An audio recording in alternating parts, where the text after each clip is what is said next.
The room holds 300 men, and every single one of them is performing. That is what Hyun-soo Kwon notices first, even before he notices the flowers, white peonies, which someone ordered because he mentioned once, 6 years ago, that his mother grew them, or the way the catering staff moves around the edges of the room with the careful deference of people who have been told exactly what is expected and cannot afford to fail. The men notice all of this too, and they are noting it, cataloging it, adding it to their understanding of who he is and what pleases him and how to stay on the right side of that information. 300 men in suits, filling the Kwon organization's annual gathering at a waterfront venue in Lower Manhattan. They have come from the 5 boroughs, from New Jersey, from 2 properties in Connecticut the organization has held quietly for 11 years. They are lieutenants and associates and lawyers who ask no questions and accountants who ask fewer. They are men who have built their livelihoods on knowing Hyun-soo Kwon's name and understanding what it means. Not one of them knows him. He moves through the room with the measured ease of someone who has done this many times. 5 years of these gatherings since he took over at 25, after his older brother Jahun died in a parking structure in Queens on a Tuesday in February that Hyun-soo does not allow himself to think about anymore. 5 years of moving through rooms exactly like this one, receiving exactly this caliber of attention, saying the right things to the right people in the right order. Soren appears at his left shoulder, his second in command, loyal in the way that well-trained things are loyal, which is completely and without interiority. Victor Lim wants 10 minutes before the formal dinner. Tell him after. Soren nods and disappears. 2 men across the room catch Hyun-soo's eye and nod with coordinated precision. He nods back and feels nothing. He has felt nothing at these gatherings for 3 years. The first time he assumed exhaustion.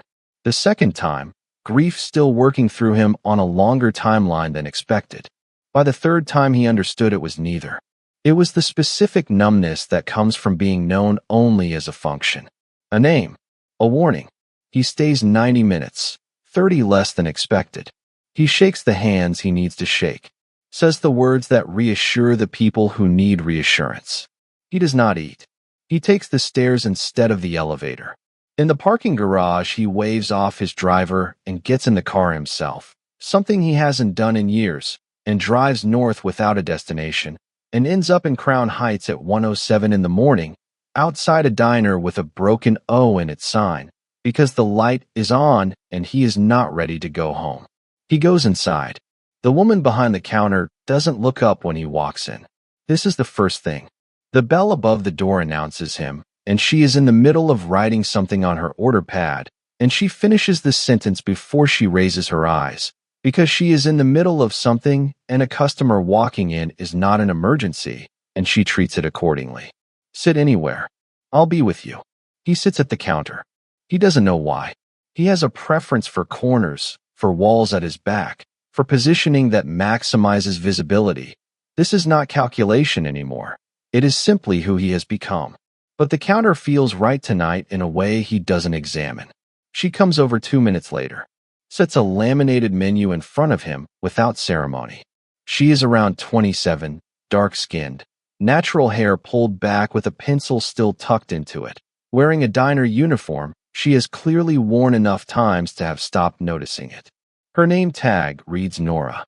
Her expression is the expression of someone who is good at her job and is doing it, and does not require his acknowledgement of that fact. Coffee, please. She pours it and moves away. He orders eggs because it seems strange to sit at a diner counter and order only coffee, and when she brings them she says, "Hot plate," and sets them down and asks if he needs anything else. "I'm fine." "Okay." She refills his coffee without being asked and goes back to whatever she was writing. He eats slowly. The diner is nearly empty. A couple in a booth near the window, an older man at the far end of the counter with a newspaper, the cook audible but invisible through the pass-through. No one looks at Hyun-soo. No one adjusts around him. The room does not reorganize itself to account for his presence. He has not sat in a room like this in 5 years. Around midnight, she comes back to refill his coffee, the third time, and he says, without planning to, What's good here? She looks at him, not with the specific quality of attention he usually receives, which always contains some version of calculation. Just looks, the way you look at someone who has asked a reasonable question. Depends what you want. If you want something that'll actually help you sleep, the chamomile's decent. If you're planning on being awake for a while, the coffee's doing what it's doing. Is it that obvious? You've been here 2 hours and eaten maybe a third of those eggs. She picks up a rag, wipes down the section beside him. Whatever it is, it'll still be there in the morning. He doesn't respond. She doesn't wait for him to. He stays until 2 a.m. He leaves a tip that is too large and doesn't explain it. He sits in the car outside for 4 minutes before driving away, trying to remember the last time a conversation made him feel less alone. He cannot remember. He tells himself he is going back because the food is decent and he doesn't feel like going home, and it has nothing to do with the woman who told him his problem would still be there in the morning. He tells himself this in the elevator of his building the following afternoon, and again in the back of a car on the way to a meeting in Soho, and once more while signing documents that move $17 million through 3 holding companies in a way that is legal if you don't look too carefully. By the time he is driving himself north on Flatbush Avenue at 11:30 on a Tuesday night, he has stopped telling himself anything. The O is still broken on the sign. She is behind the counter talking to the cook through the pass-through. Something that makes her laugh, a real laugh, short and sudden, the kind that escapes before you decide to let it. She turns when the bell sounds, sees him, and her expression does the small thing that faces do when they recognize someone they weren't expecting. Back. Apparently. She pours coffee without being asked. Sets it in front of the same stool he sat at before. He doesn't know if this is deliberate or if she simply put it where it made sense. He sits. Eggs again, or branching out. What would you recommend? She thinks about this with the seriousness of someone taking the question at face value. The waffles are better than they look. Don't let the menu picture talk you out of it. He orders the waffles. They are better than they look. She works around him the way she worked the first night, efficiently, without hovering, without performing attentiveness. When she checks in, it's because a glass is empty or a plate needs clearing. He watches her manage the room with an ease that comes from not needing to be noticed. He thinks about 300 men who could not stop watching him cross a room. Around midnight, she comes to refill his coffee, and he asks without planning to, "How long have you worked here?" "For years." She doesn't embellish, doesn't apologize or qualify. "Do you like it?" She considers. "Some nights." A pause. "Tonight's okay." He nods. She moves to check on the 2 women who replaced the man with the newspaper. He sits with his coffee and the waffles he has finished in the strange, uncomplicated quiet of a room where no one needs anything from him. When he leaves at 1, he says good night. She says it back. He drives home with the window down. He comes back Thursday, then the following Monday, then both nights the week after that. By the 3rd week, there is no pretense. He drives himself, sits at the same stool, orders what she recommends, tips too much without comment, and somewhere between the first cup of coffee and the last, they talk. Not about anything consequential, at first. She asks what he thought of the waffles. He tells her the eggs are better on weekdays, and she says that's because Miguel burns the edges on Saturdays, and he files this away like useful information. He does not know her last name. She does not know his first. The 4th Monday, she is quieter than usual, moving through her shift with the careful efficiency of someone carrying something and not putting it down. He doesn't ask. She'll say it or she won't. She says it around 11:30, refilling his coffee without looking at him. "I got my MCAT score today." He waits. "It was good. Better than I needed." "Then why do you look like that?" She looks at him directly, the way she looks at things she is actually thinking about. "Because now there's no reason I can't do this." And that's more frightening than failing. He understands this more than he can explain. He doesn't try. She goes back to work. He drinks his coffee. 20 minutes later, clearing his plate, she sets her elbows on the counter across from him. "Can I ask you something?" "Go ahead." "What's something you actually like?" Simple. Unhurried. Not what you're good at. Not what you do. Something you like. He opens his mouth, closes it. She waits. The way people wait when they are genuinely interested and are not filling silence out of politeness. The counter hum fills the space between them. The coffee machine cycles. Someone in the booth near the window laughs at something on a phone. He thinks about the question seriously, which is the only way she has ever seemed to want anything answered. Rain, he says finally. When it rains at night, and the city gets quiet. I like that. She nods slowly. Yeah, that's a real answer. What did you expect? Most people say food or a movie. She picks up the coffee pot. Something they can name fast because they've never actually been asked. She tops up his cup and walks away to check the window booth. He sits with the question long after she's moved on from it. When was the last time anyone asked him what he liked? He looks for the memory the entire drive home. It isn't there. He comes back on a Wednesday, not one of his usual nights, and she raises an eyebrow when he walks in but doesn't remark on it. He sits. She pours.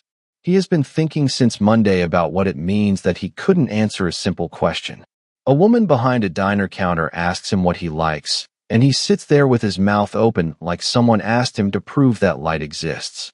He has made decisions involving hundreds of people and tens of millions of dollars without pausing. He cannot answer what do you like.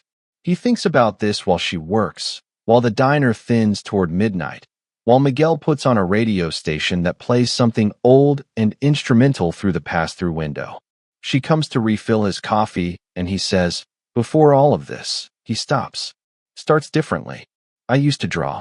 Architectural drawings. Not for any reason. I never studied it. I'd find a building I liked and try to figure out how it fit together. I filled notebooks with it. A pause. I was 16, 17. I thought I'd do something with it someday. What happened to the notebooks? They're in a box in storage. I haven't opened it in 8 years. She doesn't say that's sad. She doesn't say you should get back into it. She receives it the way she receives everything, without performing a reaction at him. My grandmother does something similar, she says. Not buildings. Faces. She sits in church and draws everyone she can see from the third pew. Says she's paying attention in her own way. A small pause. She still does it. She's 74. He turns his coffee cup slowly. What was your first memory of wanting to be a doctor? She thinks about this honestly, the way she thinks about everything. I was 9. My grandfather had a bad fall. We were at the hospital for 6 hours, and nobody explained anything to us. My grandmother kept asking the nurses, and they kept being kind in that way that means they're not going to answer you. Her voice is even. I remember thinking that was wrong. That someone should know how to do that. Tell people what's happening to the person they love. I decided it was going to be me. He looks at her. She picks up the coffee pot, realizes his cup is already full, sets it down again. It's embarrassing how clearly I remember it. Like I made a deal with myself in a hospital waiting room at 9 years old and never renegotiated. That's not embarrassing, he says. That's the rarest thing there is. She looks at him, not the assessing look, something quieter, and goes to check on the last table. He walks out into the street at 1 a.m. and takes a full breath of cold air. He hasn't told anyone about those notebooks in 8 years. He thinks, I don't know her last name. He thinks, I need to find out. The photographs arrive Thursday morning, printed and placed in a manila folder on the conference table before Hyun-soo reaches the 22nd floor of the building on Water Street. Victor Lim is 63 and has been in the organization since before Hyun-soo was born. He served under Hyun-soo's father, then under Jaehoon, and now under Hyun-soo. This last arrangement with a patience that has always felt like waiting rather than acceptance. Victor folds his hands with the unhurried ease of a man who has time. We notice some irregular movement over the last few weeks. Driving yourself. No security. Late nights in Crown Heights. Hyun-soo opens the folder. 12 photographs. Him at the counter of the diner. Him in the parking lot. Nora at the window mid-shift, framed by light, visible from the street. The last one taken close enough to see the pencil still tucked into her hair. He closes the folder. Around the table sit 4 senior members, all older than Hyun-soo, all having built their positions under his predecessor and continued them under him through usefulness and the survival instinct of men who know how to make themselves indispensable. None of them speak. They are watching Hyun-soo the way they watch everything, looking for information about where the weight is shifting so they can position themselves beneath it. A waitress, Victor says. The word carries no contempt on its surface. The contempt is structural, embedded in the choice to say waitress rather than her name, her field of study, anything that would make her a person rather than a category. Hyun-soo looks at him. The concern is exposure. Driving yourself to a civilian location repeatedly, no security, no documentation, it creates a liability. I'll take it under consideration. The feeling in the room. Victor gestures at the four men whose silence is performing a great deal, is that the association should be evaluated for risk. Hyun-soo puts his hand flat on the table. A small gesture, not aggressive. Every man in the room straightens almost imperceptibly, the way bodies respond to a frequency before the mind catches up. I said I'll take it under consideration. He stands, picks up the folder. Anything else? There isn't. In the elevator, he opens the folder again to the photograph of Nora taken through the diner window. The pencil in her hair. The way she is looking at something off-frame with her full attention, like whatever it is deserves it. He thinks about 12 men in that room who track his every movement. He thinks about one woman who asked him what he liked. He takes the folder home. He does not throw it away. He goes to the diner on a Sunday, which he has never done before. She is mid-shift when he walks in, carrying 2 plates to the window table, and she sees him, and her expression does the small recalibration of someone absorbing new information without drama. She delivers the plates, comes back, pours his coffee. I need to tell you something. She reads his face. Whatever she finds there makes her call through to the back. Miguel, I'm taking 10. She comes around the counter and sits on the stool beside him. Not across from him, beside him, so they are both facing the same direction. She sets her bag on the floor. She doesn't perform the moment. She picks up the laminated menu she has read 1,000 times, looks at it, puts it down, and turns toward him and waits. He tells her, not performing it, not editing it. The organization, the scope of it, what it controls and how and at what cost. His father building it. Jehun inheriting it. Jehun dying in a parking structure in Queens on a Tuesday in February and leaving a 25-year-old who drew buildings in notebooks to take over something built on blood and silence. 5 years of decisions he cannot take back. What his name means to 300 men in suits, and what it means to the people those suits have damaged. He tells her about the photographs on the conference table, about Victor Lim's face, about the word waitress deployed like a verdict. He tells her because she has given him 11 real conversations in 3 weeks, and he will not let her walk into the next one without knowing what she is walking into. She listens the way she always listens, completely, without performing her reaction. Somewhere in the middle of it, she picks up her coffee mug and holds it in both hands. When he finishes, the diner is quiet. Miguel is doing something with pans in the back. The couple at the window table have their heads together over a phone. I know, she says. He looks at her. I Googled you. Steady. Unhurried. 2.5 weeks in. Your name came up and I sat in my car in the parking lot of my building for 40 minutes reading about you. She turns the mug in her hands. And then I went to work the next day. The silence that follows is the most specific silence he has ever sat inside. It has weight and texture. It is not empty at all. Why? She thinks about it the way she thinks about real questions. Because I was talking to you, she says. Not the thing I read about. You. She sets the mug down. I don't know what to do with the other part yet. But I wasn't going to stop knowing you because of it. He has no response. He has never needed one less. It happens on a Friday. Hyun-soo is in a meeting on Water Street when Soren slides a phone across the table. One line on the screen. Lim moved this morning. You need to see this. He excuses himself. In the hallway, Soren hands him a printed dossier. Nora's name at the top. Below it, her grandmother's address in Savannah, Georgia. Her MCAT scores. The medical school application she submitted 3 weeks ago and the scholarship attached to it, which is funded through a foundation with 2 board members tied to Victor Lim's network. A note at the bottom in Victor's careful handwriting. Exposure works both ways. He reads it twice, puts it in his jacket pocket, goes back into the meeting and finishes it. Because the meeting involves 12 people and 40 minutes, and the work does not stop because a 63-year-old man has decided to find the ceiling of a threat. That afternoon, he makes 4 calls. He is precise and quiet, and the men on the other end understand exactly what is being asked and what it means if it isn't done. Victor Lim's access to 2 of his 3 revenue channels is severed by 6 p.m. His position on the senior council is formally under review, which in the organization's language means it will not survive the review.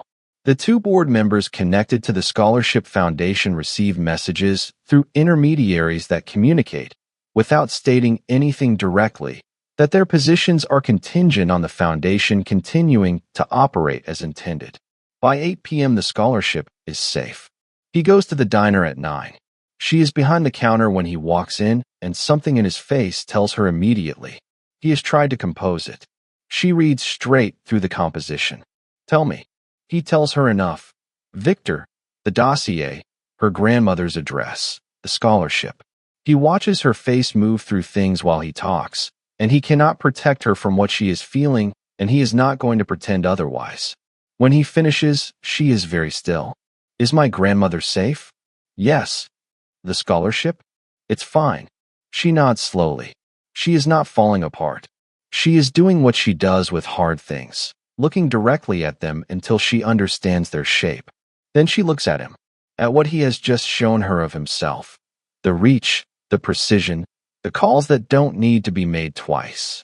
The version of him she read about on her phone in a parking lot. The version she had decided she could hold alongside the one she knew. I need a few days. Okay. He leaves without asking for more than she's offered. He drives home in the quiet of someone who has shown everything and is waiting to learn what it costs. 3 weeks. She doesn't come to Water Street. She doesn't call. They have never exchanged numbers, he realizes, which means this silence is as loud as a number not being answered. She works her shifts. He knows because Soren confirms the diner is operating normally, which Hyun-soo asked about once and will not ask about again. He does not go to Crown Heights. He told her he would give her what she needed, and he means it, which is new. Most things in his life have a deadline, a leverage point, a mechanism for acceleration. He has built his position on knowing how to move things that aren't moving. Sitting with stillness that isn't his to break is a different discipline, and he is learning it in the way you learn things that cost you. He is not idle in the silence. Victor Lim's formal removal from the council takes 11 days. Done without spectacle. Spectacle implies the person was worth the drama. Victor's positions are redistributed. 2 of his longtime associates, reading the landscape with the accuracy of men who have survived by reading it correctly, realign within the week. The organization absorbs. It continues. Hyun-soo begins a set of conversations he has delayed for 2 years, with attorneys who specialize in asset restructuring, with a compliance consultant outside the organization, with a real estate partner who has been asking for months whether the Kwon portfolio is interested in shifting toward legitimate development in the outer boroughs. He begins these conversations not because he has promised anyone anything.